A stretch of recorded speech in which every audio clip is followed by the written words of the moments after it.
Isang masayang pagbati na may ngiti sa aking mga labi. Naghahanap ba kayo ng makakatuwang sa pagre-review ng inyong anak? Meron yan sa DepEd. Ang ETUlay online tutorial ay libre at handog ng ating kagawaran sa pangunguna ng OUA ICTS EdTech. Ito ay isang proyektong makatutulong sa mga mag-aaral, katuwang ang mga magulang o kasama sa kani-kanilang tahanan para masagutan at maunawaan ang mga modules. Hangad din ng programang ETUlay ang matulungan ang ating mga guro sa kanilang mga blended learning classes. Ang ating ETUlay ay mula kinder hanggang senior high school. Bukod sa academics, meron din tayong mga special programs gaya ng All is Wellness, Reading and Math Remediation, Storytelling, Mommy Tech Talks, Classes sa Gramatika, Speech Class, Financial Literacy, at marami pang iba. Pinalawig din ng ETUlay ang ating Alive program para sa mga mag-aaral mula grade 1 hanggang grade 3. Gayun din ay mayroon tayong ALS program at SPED tutorials na makasisigurong makakamit ng lahat ang inclusive education. May SPED hotline na rin para sa inyong mga katanungan patungkol sa special education. Kaya, subaybayan mula Lunes hanggang Biyernes, mula 9:00 ng umaga hanggang 7:00 ng gabi ang ating ETUlay. Sa ating pagtutulungan, maiaangat natin ang bawat isa. Ating itutulay ang pagkatuto upang di mapigil ang pag-aaral ng kabataang Pilipino. Itulay natin ito, sulong edukalidad.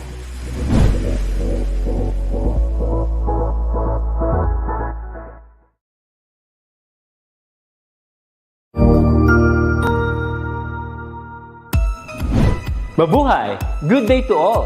I am your tutor Madge. Welcome to ETUlay, a free online tutorial, an initiative of the Department of Education, Information and Communications Technology Service, Educational Technology Unit, ICTS EdTech. This program is aimed at helping and assisting learners from kindergarten, senior high school, ALS, Alive, and SPED learners.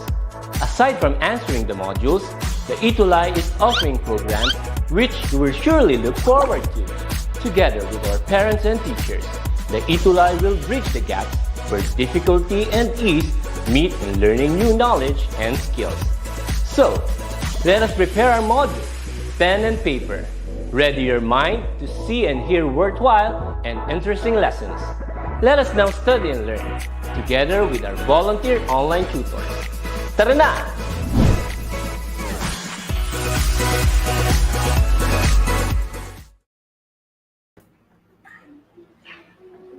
Ayan!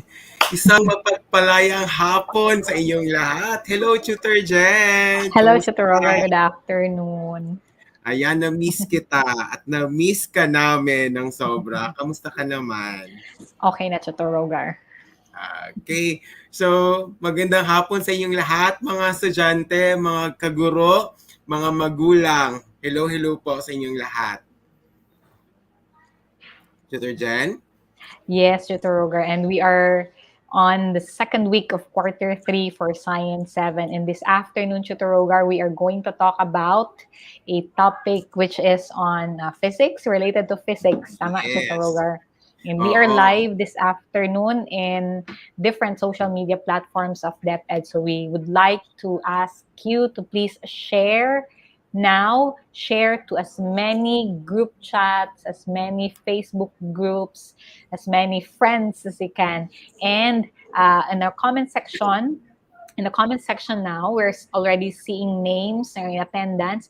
Please comment your name, your school, your section, your school, your science teacher, and greetings if you want.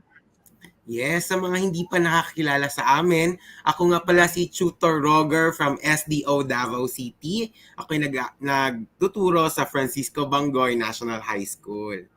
And ako naman si Tutor Jen M. Pipito from Daniel Arginaldo National High School, also from SDO, Davao City.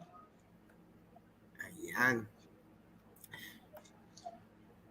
Okay, so our topic for this third quarter for week 2 is all about motion in one dimension. So we are all excited to teach you this topic. Diba, Tutor Jen? Yes, and we'll talk about movement tutorial na. So this afternoon, it's all about moving on, moving forward. Wow, gusto ko yung hugot na yan. Moving on and moving forward. Tama. Okay. But bagong lahat, our module or our topic is from the module 1 quarter 3 of the SDO Davao City, Division of Davao City. Ayan. So, before tayo pupunta sa ating lesson, let's have first our Mahusay Chuti of the Week of Grade 7. Yan, palakpakan! Yes, so I think they're all excited kung sino ang mga mahusay or Mahusay Chuti of the Week. Now, let's start.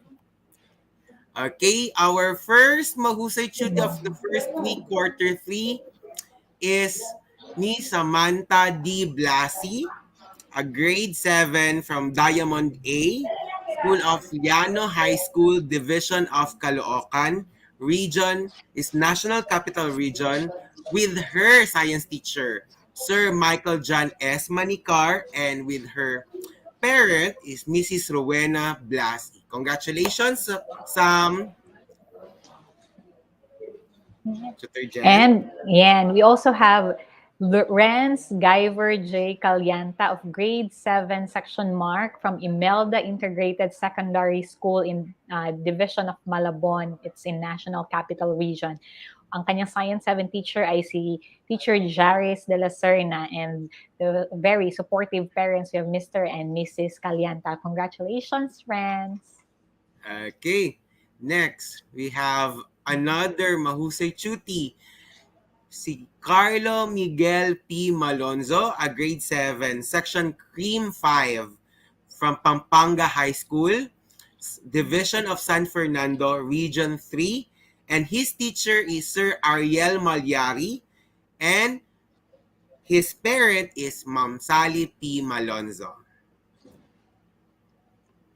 And eto pa, we also have another Mahusay Chuti for quarter 3, week 1, si Bianca.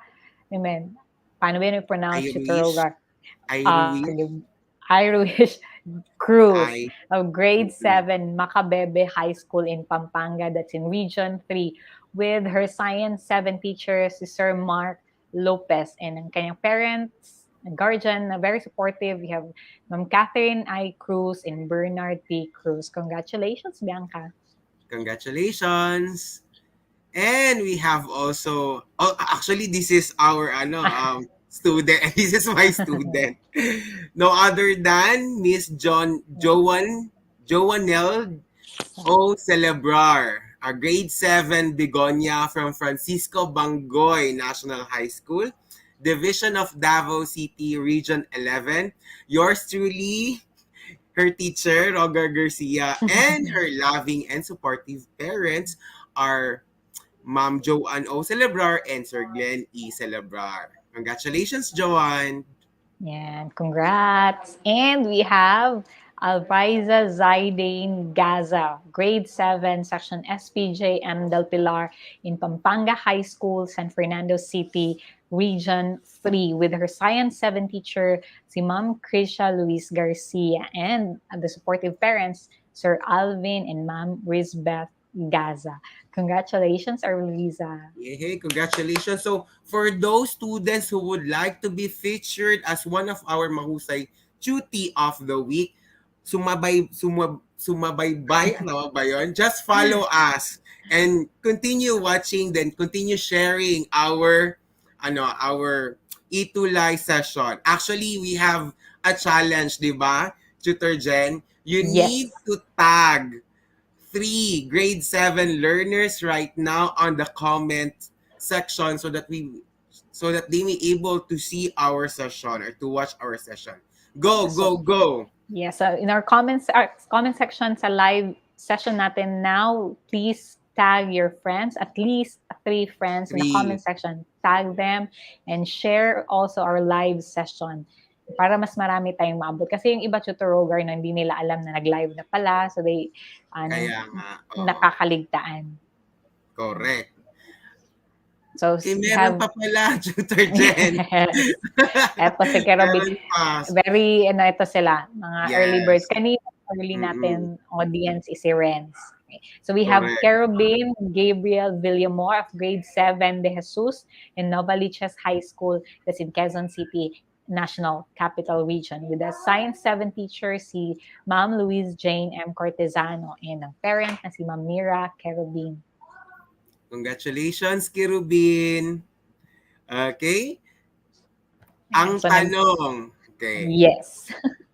ano ang most essential competency natin for week 1 and 2 is to describe the motion of an object in terms of distance or displacement, speed or velocity, and acceleration. So this topic is actually a 2-week topic. So we will going to discuss first the distance and displacement, and next week would be speed or velocity and acceleration. So para dahan-dahanin natin to, hindi siya biglaan, Yes. para mas lalong maintindihan nila yung lesson. Tutor Jen, our one objective.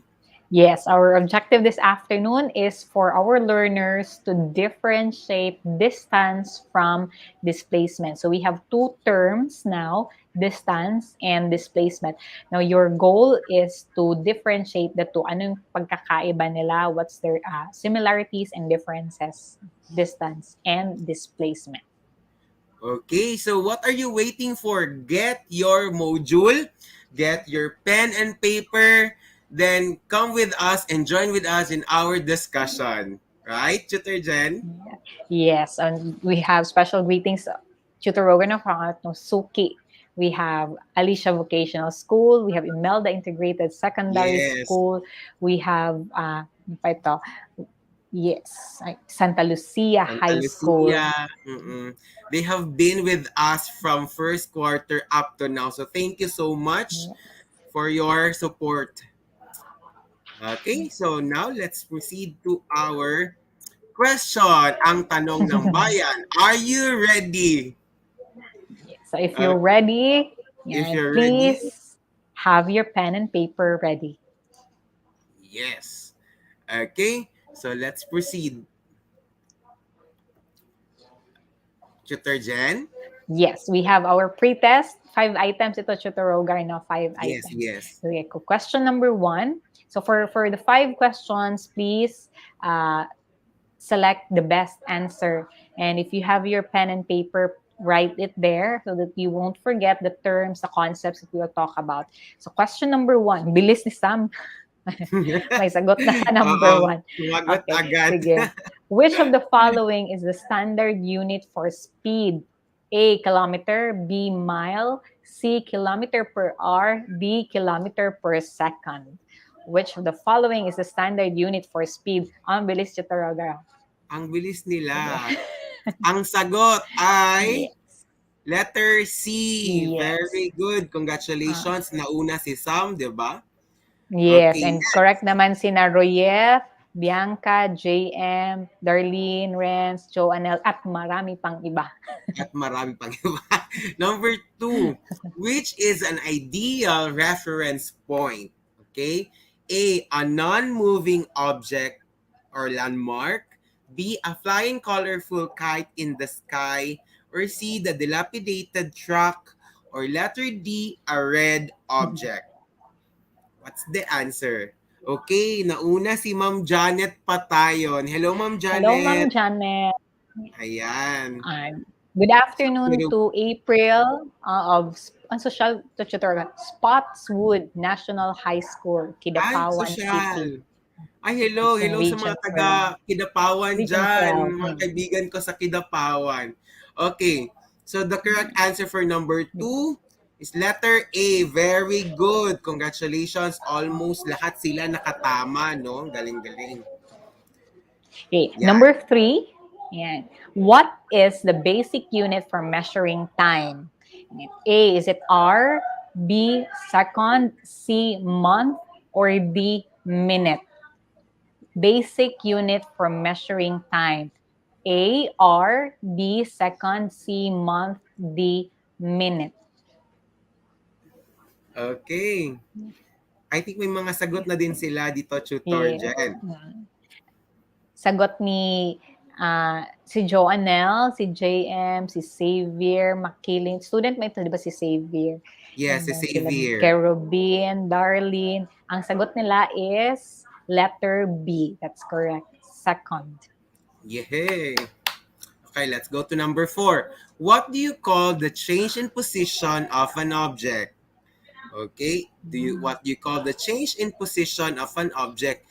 A, force, B, motion, C, speed, or letter D, velocity? Yan. Ano kayang tawag?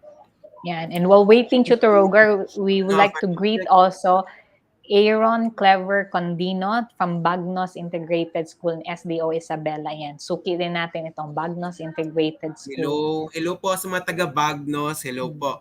Okay, the correct answer for number 4 is letter B. It's motion. Correct. Correct sila. Galing. And number 5, last item for our pretest. Si Gary, yan, we have Gary, is sitting on a chair. He covers a distance with respect to which of the following? Gary, again, is sitting on a chair. He covers a distance with respect to which of the following? A, the object next to the chair where he was seated on. B, the floor under the chair where he was seated on. C, the house where he is in. Or letter D, the sun. Which of this is the yung point of reference and consideration when we speak of motion ni Gary? Ang answer ni student may ito, Tutor Roger, si Kari. And then we have sina Ashley, Sam, si RK, Kabuhat, Royet, Jonder. The answer letter A. Tama ba, Tutor Roger? Let's see.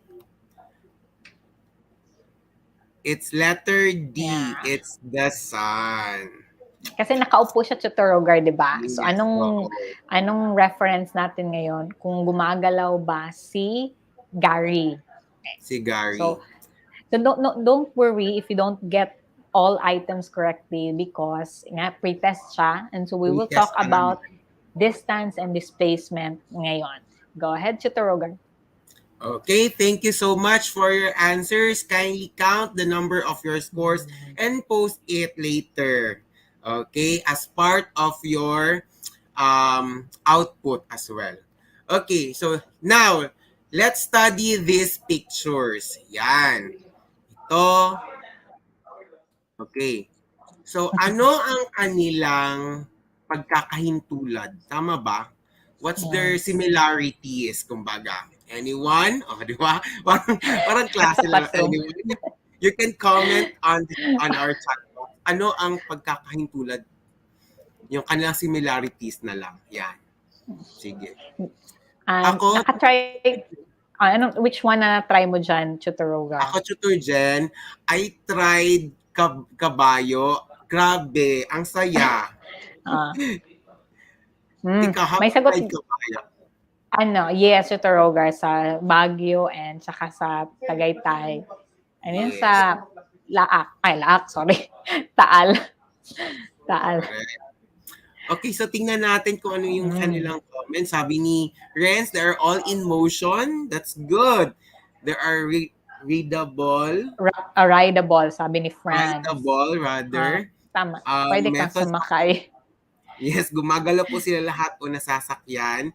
They produce motion, mga gumagalaw po at ginagamit sa transportation. Very good. So all your observations are correct. So this picture show motion, and there is a motion and it means of transportation.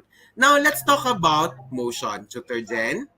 Yes. Kasi sabi nga dito ni Carlo Miguel Malonzo, ginagamit ito upang dumating sa pinaroroonan.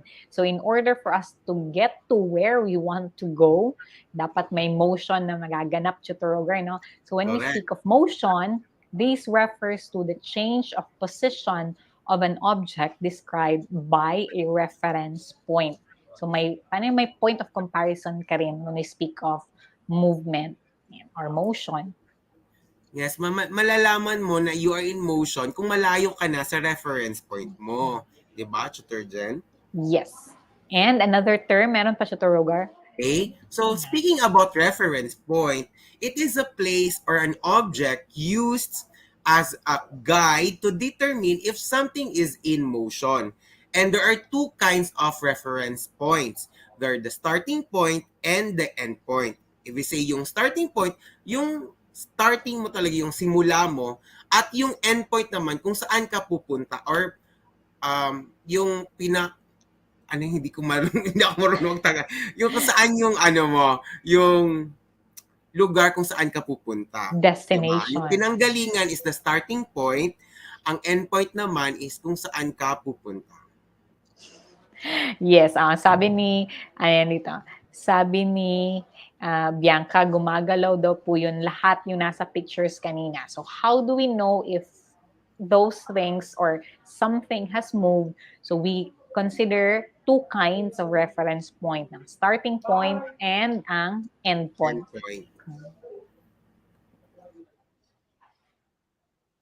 Okay. Meron din tayong distance. Distance is a length of the path covered by a moving object. Okay, so I think that is really, diba, well understood. Yes, so pag measurement ng distance, Tutor Roger, diba, parang we have many units. And as napag-usapan natin kanina sa pre-test, our standard unit for measuring things or expressing things. So isang example lang, diba, the simplest, ito, ayan, I have this pencil. So if you want to measure the length of this pencil, so we consider from one point to another, diba? Kung gaano siya kahaba. So we consider 2 points. But at this afternoon, we're talking about movement, motion. So we consider those 2 points sa ating pinag-uusapan, no? Starting and end point. End point. Yes. For example, sa amin, bahay namin papunta sa school. How many kilometers? Gaano ba kalayo? So, it covers, yun yung distance. Like, yung sa amin, it's 2 kilometers from bahay to school namin, it's 2 kilometers. So, that is the distance. Ako naman is, I'm not sure sa distance, but I take note of the time it takes for me to travel from school to from house to school. So maybe they can also take note of those variables. Correct. Okay. Okay, so may mga halimbawa tayo dito. May halimbawa tayo. So, ito si Ben. Yan, pangalanan natin si Ben. Si Ben, bahay niya. At ito naman ang kanyang paaralan. Yan. So, pupunta siya ng kanilang school. So, yan ang distance, the length covered, or the path. Yan. So, that is an example of the distance. Gaano ka, Tutor Roger, nilakad niya? Nilakad niya. Yan. Okay. May mga pa-effect, no? Yan. Pinagpuyatan ko yan, Tutor Jen. Enjoy. Yes. Okay. So, again. So, naglakad siya papunta sa school. Ayan. So, tumangkad na si Ben. Hindi kasi malapit. Parang malapit. Kasi malapit na. Malapit sa atin. So, parang ganon. Ang effect.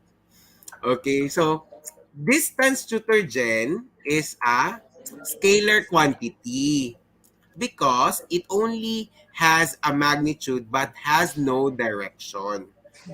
And the example for that is 30 meters. Suppose that the distance from their house to their school is only 30 meters away.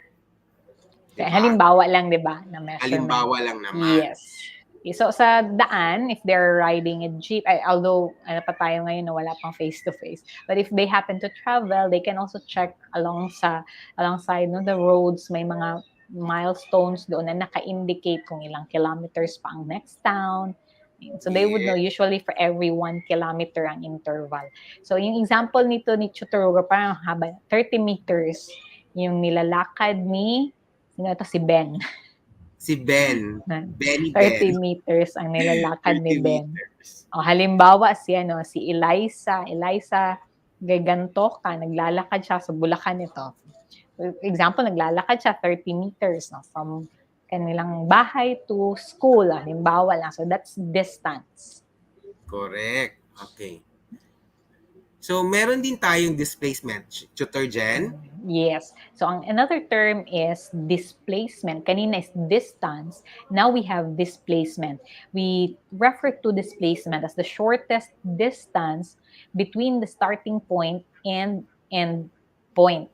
Again, it's the shortest distance between the starting point and end point. So, kumaga, sa illustration, I think may illustration ka dito, Chotorogan, or Yes, animation. Yan. Yan. Sige. So, Tutor Roger will explain to you the legend, yung blue at red. So, in displacement, this is the shortest distance, and it is called as, meron tayong tinatawag na, ano yung nasa taas, class? This is a compass kasi kailangan na ng direction. Okay? Next. So suppose that Ben only covers 10 meters to the southeast. And that is what we call the displacement. And the difference between displacement and distance, displacement is a vector quantity and it has magnitude and direction. Okay? Yeah. That's why it needs compass para malaman natin kung anong direksyon si Ben. Unlike yung distance, it only covers only the distance, which is 30 meters. But if we say displacement, it has already a direction given. Tutor Jen? So, yes. So, going back dyan sa diagram, Tutor Roger, sa yung diagram na nag-effort ka. So, kung susundin yung red path, if you're going to follow the red path, let's say that's the usual na daanan. So, from house to school. Yung measurement mo kanina, 30 meters. Yung example dyan na displacement na 10 meters is yung parang yung gaano kalayo yung school at yung bahay nila in the shortest na available na pwedeng masukat. Okay? Yes. Hindi ibig sabihin na, kasi may 10 meters, why not sa 10 meters ka dadaan? Let's just say, baka may building na nag-exist dyan or ano ba, mga puno ng kahoy that you cannot pass through. So, the 10 meters is just parang measurement to the shortest na distance na makover from one point to another. Yes. And the starting point of Ben is their home and the end point yung kanilang school. Diba? To add. Yes. And I believe may examples ka pa, Tutor Roger. Oo. Meron pa. Sige. Sabi ni Kirubin, ang displacement ay kompletong merong magnitude at direction. Okay. Unlike sa distance is direction lang. Correct. Sa distance, meron. Nagme-measure. Magnitude lang. Magnitude lang. Sa distance, magnitude. Kung gaano siya kalayo, ganun lang. Wala siyang direction. Yes, kung saan papunta. Okay, another picture, yan. Si Bantay. Di ba ang cute ng aso nyo, Tutor Jen? Si Nimbus. Ano name? Nimbus, as in Nimbus clan. Nimbus. Pero maitim, no? Yes. Yung chow-chow ba yun? Okay, so yung pangalan nito, Chutorogar, nasa example mo ay si Bantay. Yan. Ayan. Sige, saan tayo So, magsisimula, Chutorogar? sige. My question, how far did the dog go? So this is the starting point and this is the end point. So how far did the dog go? So we're asking about the distance. Yeah, sige, we'll wait for your answer. Let's wait for the answer. May good afternoon daw, Chutorogar, from Mart Twins sa YouTube. Hi, hello. Okay. Again and again, if we say, distance, it has no direction, but it has a magnitude. Okay. May sagot na si Renz Driver. At saka si Ma'am Janet, si Joannel G. Okay. So, the correct answer is 10 meters plus 5 meters plus 10 meters equals 25 meters. Yan, correct. Very good. Ang galing. So, tama, no? Kasi nilagyan talaga nila ng unit. Kasi pag walang unit yan, that is automatically wrong. So, yes. importante talaga maglagay ng label. Pag mag-express tayo, Chutorogar, di ba, ng magnitude, it's always, you have a number and the unit. So since we're talking about distance now, we have the number that's 25 and the unit is meters. Yes. Wow, congratulations. Ang galing. Ang galing-galing. Okay, next. So let's talk about naman ang tawag yan? Displacement.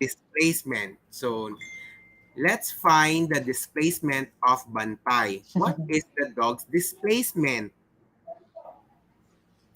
Again, this is the starting point and this is the end point. Ang answer ni Renz Chutorogar is 5 meters now, kanyang displacement. Ano yung kulang, di ba, Chutorogar, pag displacement? Pag displacement, merong merong direction. Yes. So may nakalagay dyan sa screen. Meron tayong nakalagay nasa right side. Ayan. Ano? Yung mga answer na sila Richmond, Eliza, sina JM, Bianca. Again, pag may displacement, meron dapat direction. Okay, sige. Renz, isa na lang. Isang direction lang. Sige, isang direction lang, Renz. Huwag anuhin. Huwag pakyawin lahat. Para hindi ka malito. Sige. Anong kulang sa sagot ninyo? Follow nyo yung nasa right side. May diagram ka ng north, east, south, and suppose nandito yung aso. Saan siya papunta? Ayan. Tingin nyo, saan? Ayan. Si Joannel Chutorogar. Joannel answered 5 meters south. Yan. Okay, let's see. Okay, so pababa. So tingnan natin dito sa compass. So going to south.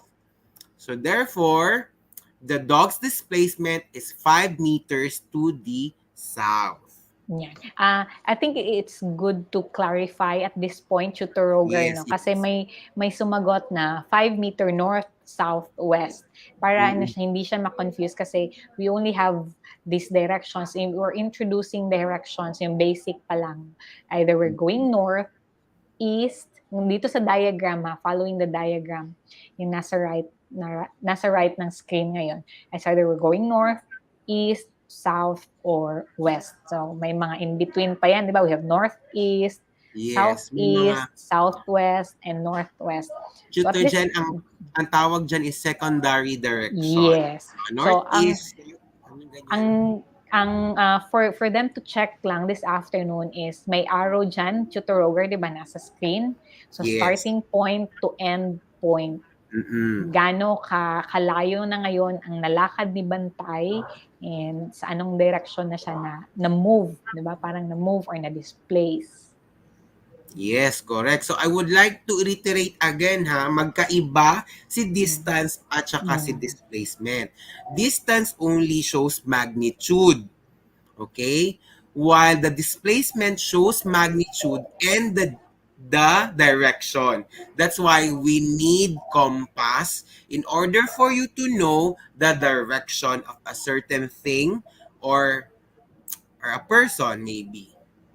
Yeah. Ayan. So, siguro nako-confuse sila sa north and south. Parang may Yes, iilan na nako-confuse sa north and south. So, si north is your hilaga. So, if you're standing, kung ikaw, your reference, that's your sa taas. If you're looking at the screen now, nasa taas, that's your north. Going down, no, that's your south. South.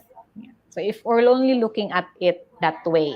So si Bantay, if you look at the diagram, yung end point niya yung yellow, may yellow dot, represented by the yellow dot.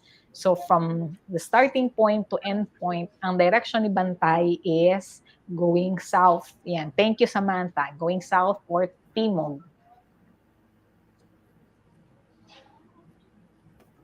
So, ayun. Thank you, Ma'am Janet. Sabi ni Ma'am Janet, flood pa tayo. Well done. Okay. So, let's proceed. Let's have, I think, exercises to Roga, ano? Para yes, mas meron ma-compare. Tayo. Kasi our objective is to give and to know the differences between displacement and distance. So, here's the activity. Determine whether the following describes displacement or distance or displacement. Number 1, a horse runs 10 meters to south. Is it distance or displacement? Sige nga, try nga natin. Yes. So while we're waiting sa kanilang sagot, no, Tutor Roger, I also have number 2. A girl runs 20 meters to the church. Yes. Kasi malilate na siya. Yes, malilate na siya kaya tumakbo siya. Number 3, a bus travels 100 kilometers. Ayan. And see number 4, we have number 4, a jet plane travels 300 miles away. Okay. And number 5, duck walks 2 meters going east. Ayan. So you can now answer all the questions from 1 to 5. Okay, while waiting for their answer, I would like to greet pala my friend, my childhood friend, a happy birthday, Miss Bernadette. Hello, Bernadette Aquino Lazaro. She's a teacher also. Right. So may mga sagot na sila, Tutor Roger. Most of them answered, okay, may sumagot na distance, may sumagot ng displacement sa number 1. Okay, let's see. Number 1 is displacement. Bakit kamo? Kasi meron siyang direction. Yan. Si number 2, okay, they answered, eto si Richmond, ang sinagutan niya na lahat 1 to 5. Okay, yes, distance, ang number 2. Number 2 is distance. Tumakbo lang siya ng 20 meters pero hindi naman sinabi is kung saan yung direction. Basta tumakbo lang. Basta pupunta siyang church. Papunta siya ng church. Basta alam niya na church ang pupuntahan niya pero in 20 meters, di ba? Number 3. Yan, distance. Correct yung answer nila. Number 3 is distance. Number 4. Number 4, distance. Correct? Sina Kerubin, sina Renz. Yes, sila Ashley. Sila Xavier, my student. Joanne, okay. Number 5, since my direction, tingnan natin. Here we go. It's displacement. Yan. Correct, si RK and sila JM. Wow, very good. Congratulations. Kindly count the number of correct from the pre-test to the evaluation. And that's 10 items all in all. And you can comment your scores in our chat box. Si Yeah. Richmond daw is 5/5 sa post-test. Okay, so i-total nyo na, Rich. I-total nyo na. Okay. Sabi ni Ma'am Janet, I could get 5-5 because you taught me the difference between distance and displacement. Chareng! Thank you, Ma'am Janet. Saan school ka ba, Ma'am Janet? Ano yan, I think guardian, si Ma'am Janet is guardian. And Guardian. Okay. from Massachusetts. And ang kanyang, I'm not sure, anak or, ano ba, is Kalumpit. Tama ba, Ma'am Janet? From Massachusetts siya. Hello! May kantang Massachusetts, di ba? Di ba? Kinakanta yan eh. Don't make me sing. Oo, sige. Hello, Ma'am Janet. Baka naman makapunta kayo sa Massachusetts. Sige, let's go to our segment about science quote. Ako, excited ako nito. Okay? If you decide on your direction, God will give you the energy for the distance. According to T.B. Joshua. Di ba ang ganda? Yes. And Hindi hindi na ako magko-comment. Ha? Hindi na ako magko-comment. Basta, yun. Ay, ganon. Okay. So ako naman, ang take ko nito is that God will give us the really the direction if we just follow His will. And He will not just give the direction, but also He will give us the energy to pursue whatever things that we're going to do, most especially for our students and for our nation. Diba? And How about, yes, Tutor Jen? naka-heart naman si Rachel Ann Cortez. Meaning, agree daw siya, Chutroga. Na-remember ko yung isang student, we have 3 minutes pa naman and we're going to end. May isang student, di ba, na mahilig manghugot. Hindi na siya nagko-comment ngayon. Quarter 1 yun, si Isaac Newton. Yan, oo, si Isaac Newton. So, please, Isaac Newton, kung nandito ka, pakigalaw ng baso. Pakigalaw. Ayun, tama. Tama ka, Domiciano Ihongo. Bee Gees of Massachusetts. Yan, kinakanta yan ng mga... na-remember pa ni JM si Isaac Newton. Yes, ayun. Ang saya-saya lang, no? So, everyone is happy and be a good, be in a good direction. As a student, we have to be in a good direction, in the right track, so that God will give us energy to go further in our plans and goals in life. Iyak ako konti. Okay, so let's proceed. Thank you for the hearts, everyone. We love you. Now, this time, Tutor Jen. Yes. So again, whatever insights you have, learnings, feedback, or any outputs you wish to share. Kasi, di ba, some schools may be using different modules or division-wide modules nila.